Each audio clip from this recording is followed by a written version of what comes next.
e a gente precisa de vocês. Uma pergunta que eu queria falar sobre a imprensa, né? Porque eu fiz parte dessa imprensa. Hoje, trabalho na Jovem Pan porque tenho liberdade, porque eu sei a corja que é essa imprensa de esquerda, onde você não pode ter uma opinião diferente, senão você é minado. Eu trabalhei na Globo 9 anos, eu sei o que eu estou falando. Agora, muito se diz que você desrespeita a imprensa, quando é o contrário. A imprensa te desrespeita. Você simplesmente responde, e você é de verdade. Por isso que, assim como Paulo, eu também tenho o meu voto declarado em você, porque você é de verdade, ao contrário de muito político. E aí, a pergunta que eu te faço, sobre a postura, eu vou ser bem claro, do William Bonner, na entrevista com o Lula e na entrevista com o senhor, e do William Bonner no debate da Rede Globo. Você achou justo? É vergonhoso, né? Primeiro, o sorteio pode ser que tenha sido isento. Eu fui o primeiro a falar. Se eu for depois do Lula, complicava o negócio. Agora, o William Bonner se postou como jurista. O senhor não deve mais nada à justiça. Pô, o cara foi condenado em 3 instâncias por unanimidade. Você vê vários delatores devolvendo 6 bilhões de reais. Você vê a gente pagando para os Estados Unidos outro $1 bilhão, tendo em vista a preços maquiados nos combustíveis no Brasil, que prejudicou os acionistas lá de fora. Você vê o Palocci falando que ele recebia dinheiro até via ajudante de ordem dele. Ó, Alexandre Moraes, ajudante de ordem dele, pô, não é meu não, tá? Inclusive, você vê acho que foi o Renato Duque, se não me engano, lá no hangar de São Paulo, da TAM, tá? Ele falou que esteve lá em delação premiada e que o Lula sabia de tudo. O Palocci diz também que ele, no final do mandato dele, ele conseguiu uma conta de 300 milhões lá fora. Ora, puxa vida, que o William Bonner, só você não enxergou isso? Quando eu falo do endividamento da Petrobras, 900 bilhões, daria para fazer 60 vezes a transposição de São Francisco. E esse povo sofrendo por falta d'água lá. E olha, tem um dado aqui, o cara botou na minha mesa. Vale a pena ler. Fala pra gente, olha só. Só na elevatória de Salgueiro, que sempre houve um negócio de carro-pipa lá na região Nordeste. Um dia de bombeamento equivale a 30 dias de carro-pipa. 12 dias de bombeamento equivale a 1 ano de carro-pipa. Olha como foi vantajoso para todo mundo isso. E mais ainda, quando a gente fala em promessa, eu não gosto de falar em promessa, mas você pode ver, eu conversei agora há pouco com o Rogério Marinho, que ele foi o ministro que pegou e levou para frente a questão da transposição de São Francisco. E o reconhecimento houve, tanto é que ele se elegeu senador pelo Rio Grande do Norte. Ele fez uma conta simples aqui, porque a água para o Nordeste não é água para a tua casa apenas, né? É para, por exemplo, para a irrigação. 1 hectare de terra lá na região do Nordeste dá 2,5 empregos. 500 mil hectares, que esse alvo não é tão grande assim, dá 1.250.000 empregos. Detalhe, para a fruticultura, as melhores frutas do mundo são daquela região, como no interior de Pernambuco. Ou seja, é uma realidade de mais de 1 milhão de empregos, lá que não é promessa. Você vê candidato, eu vou criar 5 milhões de empregos ano que vem. Primeiro vai criar como? O chefe do executivo, presidente, governador e prefeito, não cria emprego, a não ser que ele crie cargo em comissão ou abra concurso público. Quem cria um emprego é a iniciativa privada, é o fazendeiro, é o produtor ali da agricultura familiar, é o empresário, o industrial. Então, eu estou mostrando aqui que nós podemos criar rapidamente mais de 1 milhão de empregos no Nordeste via fruticultura, e a verdade está aqui, a água está lá. E isso daí é dignidade para com a população. Quando você fala em dignidade, vou perguntar ao Paulinho aqui, Paulinho, ó, invasão de terra no Brasil comigo, o MST, como é que fica aí? Tu lembra? Tu lembra quantas invasões tivemos? Acabou, né? Praticamente olha acabou. Só, eu falo, não é crítica a governo nenhum, eu falo números. Presidente Fernando Henrique Cardoso, que teve problema com o MST, porque o PT jogava pesado, queria a cadeira dele. No governo Fernando Henrique Cardoso, tínhamos uma invasão de terra por dia. No governo Lula caiu. Ele que é o pai dos pobres, né? Aqui, o pai do pessoal do MST. Tivemos, ao longo de 8 anos do governo Lula, 20 invasões de terra por mês. No meu governo, 5 por ano. Olha a diferença, isso leva paz para o campo, é menos violência no campo. Mais produção, né? É isso daí, quando você dá o título de propriedade e quando o cara está lá com a mulher, casado ou vive no estável, ele dá o título para a mulher, viu, Paulinho? Quando você dá para o homem, ele faz besteira. Ele faz besteira, vende, faz besteira, tá? Nós damos para a mulher. 80% de 420 mil títulos que nós demos foram para as mulheres. O cara com o título na mão, ele pode ir no banco fazer um negócio. Ele passa a integrar para valer a agricultura familiar. Daí nós vimos que o pessoal da agricultura familiar, ele podia vender até 20 mil reais por mês, por ano, para a prefeitura investir na merenda escolar. Nós passamos para 40 mil reais, estava 10 anos congelado isso. Então, o cara da agricultura familiar já começa com uma válvula de escape. Olha, eu tenho garantido vender até 40 mil por ano para a prefeitura. Ele se estrutura, ele se prepara para aquilo. Essa mais uma da grande marca do nosso governo. Outra coisa, Paulinho, que você pega o homem do campo. A multagem no campo era um negócio absurdo. Tinha uma indústria da multa. O que nós fizemos? Ricardo Salles, que foi agora um dos mais votados lá em São Paulo, né? Ricardo Salles, multa tem que ter, mas dessa forma não. Diminuímos em 90% a multagem no campo. Olha a vantagem.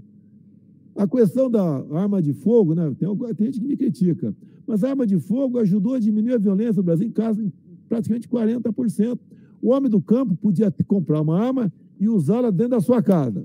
Daí, juntamente com o parlamento, eles apresentaram uma lei, trabalhamos em comum acordo, aprovamos, não foi fácil, e a posse de arma de fogo, que era dentro da casa do produtor, passou a valer para todo o perímetro da tua fazenda. Então, ele saía de bicicleta, a cavalo, de jipe, de trator, ou a pé, com a arma na cintura. Praticamente acabou, diminuiu bastante o roubo de fertilizantes, de agrotóxicos, tá? De roubo de gado, diminuiu bastante isso. Nós levamos tranquilidade para o campo, mais ainda com a visão do Tarcísio. Tá? Todo mundo sempre dizia que da porteira para dentro estava tudo bem o pessoal do campo, porteira para fora não. Ele buscou gargalos. Tem uma BR-163 aqui no Pará, que 6 meses por ano, época de chuvas, um caminhão leva uma semana para atravessar. Asfaltou com o trabalho do Exército Brasileiro. A ponte lá do Abunã entre Rondônia e Acre. São 2 estados que têm pequeno potencial eleitoral, tem pequena densidade eleitoral. A gente podia abandonar, vamos fazer onde tem mais eleitor. Não, vamos fazer lá no Acre, em Rondônia. Em pouco tempo, a ponte do Abunã foi feita, assim como a ponte Santa Filomena, Tocantins, Maranhão. Ou seja, a gente fazendo isso tudo te ajuda o Brasil ir para frente. É uma grande diferença, uma marca do nosso governo, e alguns querem mudar isso, voltar à corrupção desenfreada que tínhamos no passado. E não é apenas Petrobras, não. O desmando do BNDES equivaleu a um passivo lá de 400 bilhões de reais.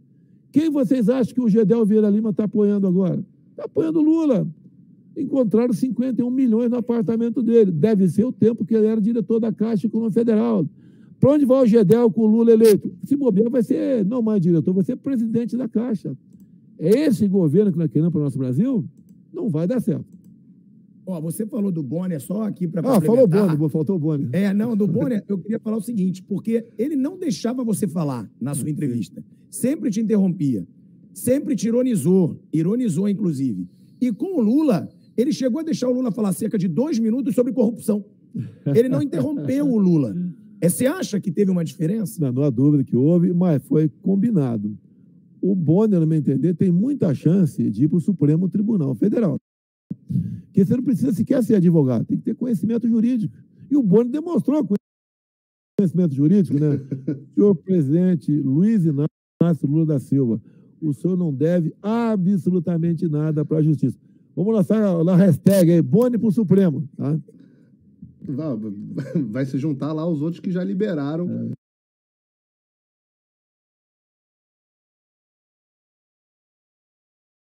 O Lula para disputar essa eleição. Presidente, já que a gente está falando de PT, Supremo, etc., nos últimos dias a gente teve uma história que foi o seguinte: o PT pedindo para o TSE a censura de 34 perfis de redes sociais. Eles esqueceram o meu, graças a Deus, vamos deixar assim por enquanto, mas estão teus filhos, estão outras pessoas, tem veículos de mídia, tem jornalistas, tem um monte de gente. E eles estão falando também já na campanha deles de regulação de mídia social, falam abertamente sobre isso. Será que a gente já está tendo uma amostra, essa regulação de mídia social? Como é que o senhor imagina que vai ser isso? Vai censurar só os perfis de direita? Como é que funcionaria isso? E se o senhor pensa em alguma coisa no seu governo sobre as redes sociais? Tem alguma ideia do que fazer com as redes sociais? A proposta do PT é lá Nicarágua, que cortou o sinal da CNN lá. A CNN daqui podia se preocupar com isso, né? É o sinal deles. Começar a agir de maneira diferente aqui no Brasil, começar a ser mais isento. Mas, como eu sei, há muita dificuldade de encontrar jornalista por aí com viés voltado para a honestidade e para a verdade. Essas 33 páginas que o PT ajuizou lá junto ao TSE, dizendo que fazem fake news. Primeiro, eu quero dizer, para você criticar o PT, você não precisa de fake news, é só falar a verdade. Fake news, por exemplo, se eu falar que o Lula é contra o aborto, se o Lula é contra a ideologia de gênero, se eu falar que o Lula é honesto, aí é fake news. E foi manchete em alguns sites isso. Olha, Paulinho, o que eu posso adiantar para você, logicamente estou sabendo disso, conversei com quem de direito, tá? Eu peço que o nosso querido TSE não embarque nessa, porque se tirar esse pessoal do ar, tá, e eu nada fizer aqui, você mandar um batalhão para a guerra e no meio do caminho você tira os canhões dele. É a situação que eu ficaria aqui. Eu ia entrar na guerra, em vez de fuzil e canhão, com pau e pedra. Vou perder essa guerra. Eles já fizeram muito contra a minha capacidade para fazer campanha. Muito. Tá? Quando eles tiraram do ar a página do Luciano Hang, que ele falava com dezenas de milhões de pessoas por mês, o objetivo foi prejudicar a mim, ao Jorge Seife, que o Hang ajudou o Jorge Seife lá em Santa Catarina e acabou sendo eleito. E ao prejudicar a gente, né, ajudar aí o outro lado, o PT. Eu peço a Deus aí que o nosso querido Alexandre de Moraes não entre nessa linha, até porque não tem motivos para derrubar essas 33 páginas, 2 de meus filhos. Tá? A tua está fora, né? Mas entrou Rodrigo Constantino, canais de TV aí na internet. Isso é uma demonstração clara de censura. E, obviamente, o Lula, um dia sendo presidente, não vai ser agora, se Deus quiser, tenho certeza que não vai acontecer, mas se essa esquerda um dia voltar ao poder, ele só tem uma maneira de se manter lá, calando a imprensa e não permitindo que o povo se comunique através das suas mídias sociais. Tem muita gente hoje preocupada com o que escreve, o que ele vai botar ali no zap dele, no Facebook, no Instagram, no Telegram, preocupado. Agora, tem um dispositivo na Constituição, é até chato falar isso aqui, né? O Brasil não precisa de leis, tem que se cumpra as leis, não é? Eu acho que é o artigo 220 da Constituição que fala da liberdade de imprensa, liberdade de expressão, e sequer ali no próprio artigo admite qualquer lei para regulamentar aquilo. É comum você ver no artigo da Constituição que está escrito lá, na forma da lei. Ou seja, você vai ter que regulamentar aquilo com o Congresso Nacional, com um projeto de lei complementar. Esse é o contrário. Ele impede qualquer outra forma de tratar a liberdade de expressão com lei. Já existe. Se qualquer pessoa se viu ofendido, injúria, calúnia, difamação. E ponto final. Agora, eu não consigo entender, Paulinho, talvez você entende mais de mídia do que eu, como é que aí essa grande imprensa, jornalistas, continuam apoiando o Lula? Eu falar para você, por exemplo, que eu vou pegar teus cavalos na tua fazenda, tá? E vou vender para um açougue, tá? e você vive de criar cavalo, e você continua apoiando a mim. Não tem cabimento isso. Eu não consigo entender até que ponto foi essa lavagem cerebral em cima dos jornalistas. Dá para explicar, presidente. É muito simples. Quando tem regulação do governo, quem se dá bem são os amigos do governo. Então, se você tem uma regulação da mídia e a Globo é amiga do governo, só vai falar a Globo, eles vão prender, por exemplo, todos os jornais. O que está acontecendo hoje em dia? A Jovem Pan, em vários programas, inclusive no que eu faço, se tornou o canal número 1 das redes de notícia. Passou o CNN Brasil, começou a competir, passar a Globo News com frequência. O Pingo nos Is, o programa mais assistido de notícia do Brasil, né, dos canais de notícia, não necessariamente competindo com os canais de TV aberta. Se os caras conseguem, como é que eles não conseguem competir? O que eles fazem? Regulam, fecham, mandam prender os jornalistas, mandam calar os jornalistas, que eles não conseguem competir, e aí eles vão ficar bem. Recebem uma enxurrada de verba de publicidade governamental e aí eles ficam bem. Não, e tem outra situação, porque a imprensa, em sua grande parte, ela é de esquerda. Então, eles tirando esses perfis do ar, eles deixam de ter um contraponto. A gente já não tem um contraponto na imprensa. Domina a narrativa. É obrigação. A imprensa tinha que ser imparcial. Grande parte não é. Eles tirando esses perfis, deixa de ter um contraponto. Outra coisa, né? Você pode ver, quando fala que não precisa de leis. Tem o artigo 53 da Constituição que diz: deputados e senadores são invioláveis civil e penalmente por quaisquer de suas palavras, opiniões e vozes. O deputado Daniel Silveira falou um montão de besteira. Eu não queria ouvir aquilo dele. Falou, botou nas mídias sociais dele e foi preso por 8 meses. Não tem cabimento uma coisa dessa. E por que eu falo isso, Paulinho? Porque a Constituição de 88 não tinha ali o pronome quaisquer. Dizia que parlamentares, né, eram invioláveis, civil e penalmente, por palavras, opiniões e votos. E começou a falar que tinha que ter um limite, palavra, liberdade com responsabilidade. Daí, em 2001, botou-se o quaisquer ali. O que é quaisquer? Paulinho, eu falo que foi para você, que você é filho de uma égua, você é chato, você não sei o quê, você tem bafo de leão. Eu não posso ser preso como deputado, Paulinho. Ponto final. Você pode me processar. E eu vou ver o que acontece. Agora, se fizerem isso com um deputado, o que não farão com esses jornalistas por aí? Não, mas já fecharam. Já fecharam Terça Livre. O Alan dos Santos está aqui nos Estados Unidos como asilado político. Um monte de reportagem de jornal censurada. A gente está falando agora de mais censura de rede social. Agora tem uma juíza, você vê, Ludmila Lins Grilo, com as redes sociais delas bloqueadas, sem acesso ao inquérito. Então, o Supremo Tribunal Federal, ele está passando tantos limites, presidente, que até o The New York Times, aqui nos Estados Unidos, um jornal totalmente de esquerda, publicou dizendo que o Supremo Tribunal Federal está passando os limites. O Globo, a Band, o Estadão, até eles já fizeram um editorial dizendo que o STF passou os limites. E eu lembro do momento, presidente, que o senhor falou assim: acabou, porra. Eu lembro dessa frase. Acabou, porra. E aí eu fiquei com uma esperança danada. Depois, eu sei que entrou a turma do Deixa Disso, que sempre tem a turma do Deixa Disso, que eu sou meio contra essa turma do Deixa Disso. Aí veio o 7 de setembro, veio aquele teu discurso, estou falando 2021, que você falou, não vou mais, ordem ilegal não se cumpre, não vou mais cumprir ordem ilegal, vou chamar o Conselho da República, e todo mundo ficou esperando. Aí veio a carta lá do Temer, que o senhor assinou. E, no final das contas, eu sempre tive uma curiosidade, eu aproveito para fazer essa pergunta no ar. Eles só aumentaram a pressão deles. Parece que o senhor disse que tinha combinado uma coisa com o Alexandre de Moraes, que não podia divulgar. Claro, eu não sei o que foi, mas não parece que o Alexandre de Moraes cumpriu nada, porque ele só aumentou a pressão de lá para cá. Aí a pergunta é, por que o senhor não conseguiu cumprir a lei do Brasil? Não estou falando de dar golpe, não, sou contra golpe, pelo amor de Deus. Mas fazer cumprir as 4 linhas que o senhor sempre fala. E uma pergunta importante para o Brasil daqui para frente, porque ninguém aguenta mais, presidente. Ninguém aguenta mais o Supremo Tribunal Federal. O que dá para fazer daqui para frente para a gente evitar novos abusos? Um novo mandato, Congresso novo, senhor reeleito, o que dá para fazer? Paulinho, eu costumo resolver muitas coisas se colocando no lugar da outra pessoa. Você, Paulinho, se colocando no meu lugar.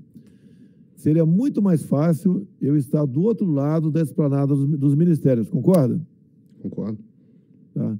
Não teria filhos perseguidos, esposa perseguida, amigos perseguidos. Agora, não vou trair a minha consciência e nem os 58 milhões de pessoas é que votaram em mim. Eu sou cristão, sou católico, minha esposa é evangélica. Algum tempo atrás, um pastor falou para mim, quando ele mostrou a Bíblia para mim, eu já conhecia, que já tinha lido a Bíblia, mas ler a Bíblia, você... Não é assim, não vai ficar tudo aqui na tua memória. Eu li quando estava na fronteira, 79, 80 e 81. Eu era segundo e primeiro tenente, servi na 4ª divisão de cavalaria, tá? Lembra do teu avô que é de cavalaria. E ali esse pastor falou para mim, né? Aqui é a caixinha de ferramenta do ser humano. Não é a mala do gato Félix, mas a caixa de ferramenta do ser humano. E eu, nos momentos difíceis, eu me socorro da palavra, ou alguém dá um bizu para mim, né? Dá uma dica para mim. Não quero entrar em detalhes do que aconteceu, posso falar muita coisa, mas tem uma passagem bíblica que diz: por falta de conhecimento, meu povo pereceu. Eu entendo que até aquele momento, a população brasileira ainda não tinha conhecimento com profundidade, a não ser talvez ali uns 20%, do que é o Poder Executivo com seus ministros, a Câmara, o Senado, o TCU, o STJ e o Supremo Tribunal Federal. Hoje eles têm conhecimento do que é tudo isso aí. Hoje eles sabem quem, porventura, está jogando fora das 4 linhas ou não. Você pode ver, quando eu assinei, chama-se graça, né, pessoal? O pessoal fala indulto, do Daniel Silveira, teve gente importante do meu lado. Antes de assinar, você vai achar uma encrenca com o Supremo Tribunal Federal. Tem de vista o corporativismo, o que é comum. Se alguém atacar a Câmara agora, os deputados, é comum se defenderem. O Supremo não defenderam o Daniel, né? Não defenderam. Não, mas ali tem outro aspecto, né? Apesar, a votação foi aberta, o pessoal ficou com medo. Se fosse secreta, eu creio que ele não teria sido cassado. E ali tem gente que... O Daniel diz que teve ameaça. O Daniel diz que o Supremo, que o Alexandre de Moraes ligou para... Eu entrevistei no meu canal. Você não precisa da palavra do Daniel no tocante a isso aí. Você sabe como é que funciona essas questões. Você vê, é comum nos últimos meses, você vê inquéritos contra Renan Calheiros, contra Omar Aziz, essa turma toda sendo arquivado. Mas peraí, está arquivado por quê? E continua o inquérito de fake news aberto. Continua o inquérito que eu interferi na PF, no caso Sérgio Moro lá atrás, né? Tem um inquérito agora que apura aí a questão da ajuda de ordem e a despesa da minha esposa, né?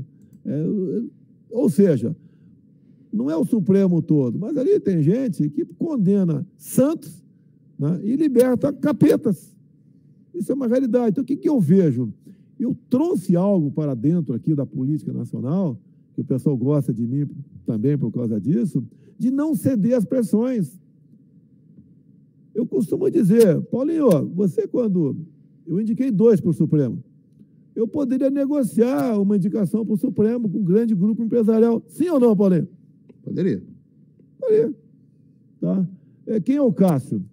O Cássio eu conhecia de algum tempo ele, desde um pouquinho antes da transição, e chegou o momento de indicar um para o Supremo. Eu tinha um compromisso com um terrivelmente evangélico, não falei qual dos 2 seria. O Cássio já tinha um trabalho dentro do Senado, porque ele tinha certeza que ia entrar numa lista tríplice do STJ, ele já trabalhava junto aos senadores, ou seja, o terreno estava pronto, estava fértil. O nome do Cássio não sofreria pressões lá de dentro para possível rejeição. Tanto é que vocês só tomaram conhecimento do Cássio quando eu mandei o ofício para o Senado Federal indicando o Cássio.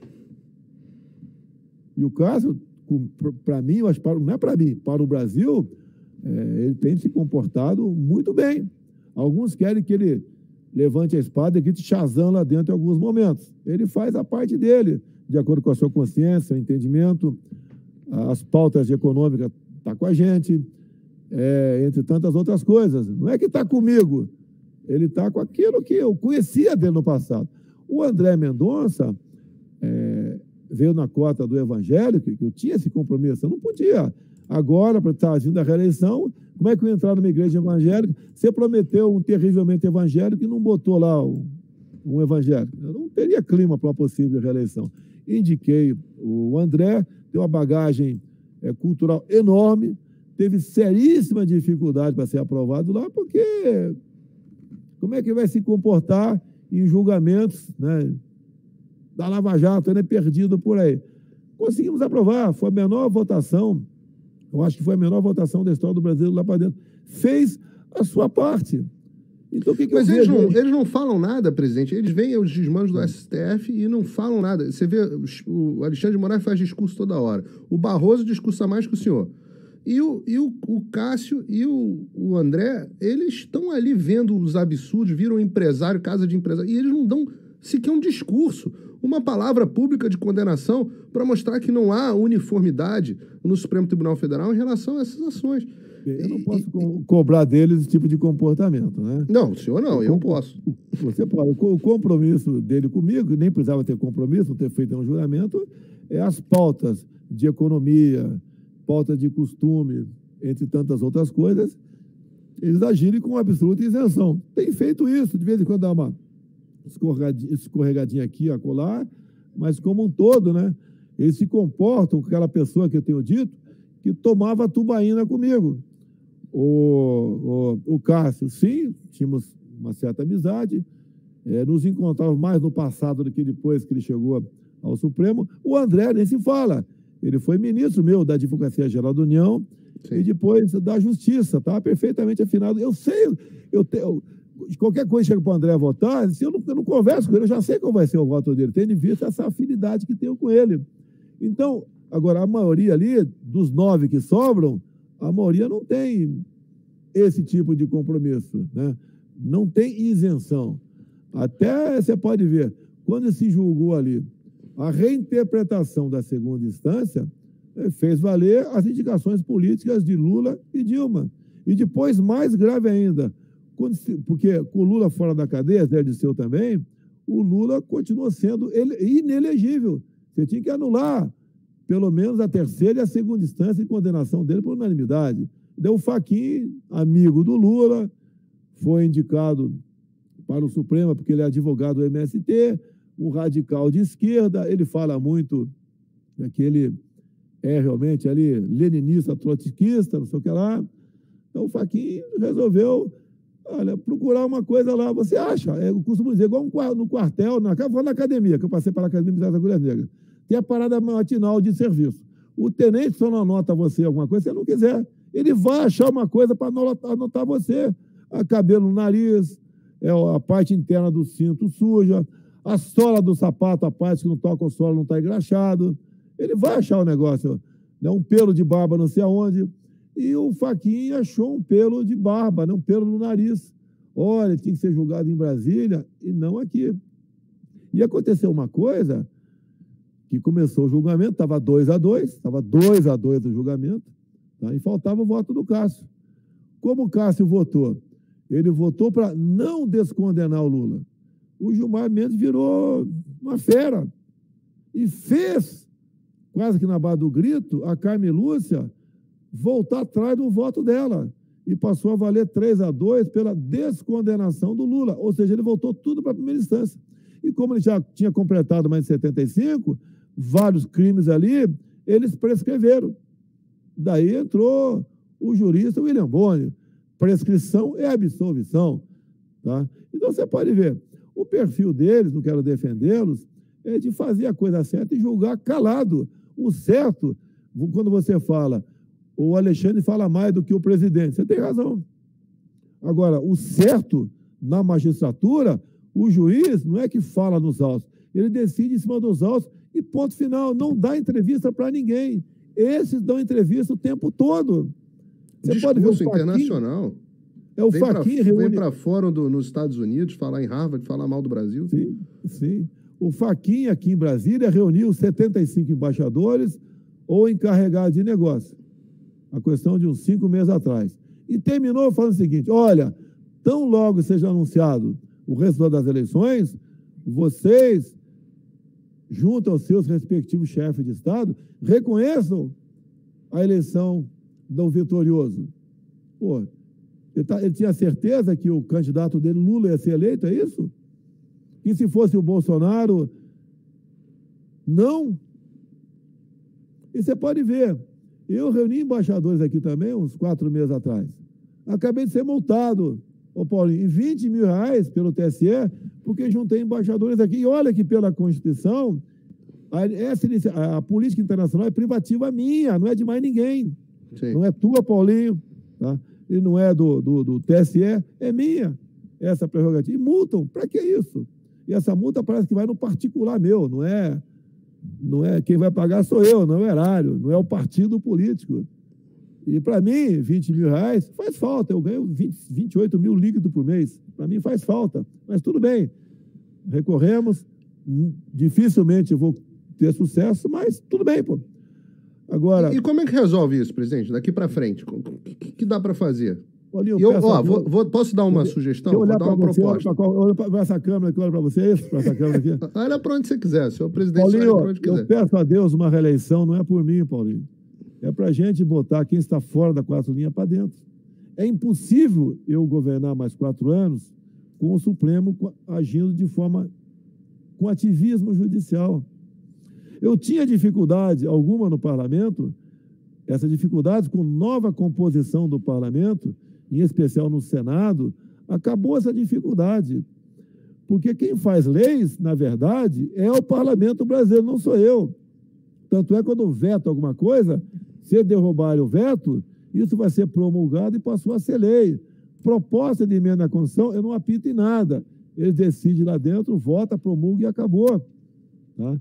Então, hoje em dia, o Brasil, o terreno do Brasil está asfaltado, está pavimentado para realmente sermos um país do presente, não mais um país do futuro, como há décadas a gente ouve falar isso daí.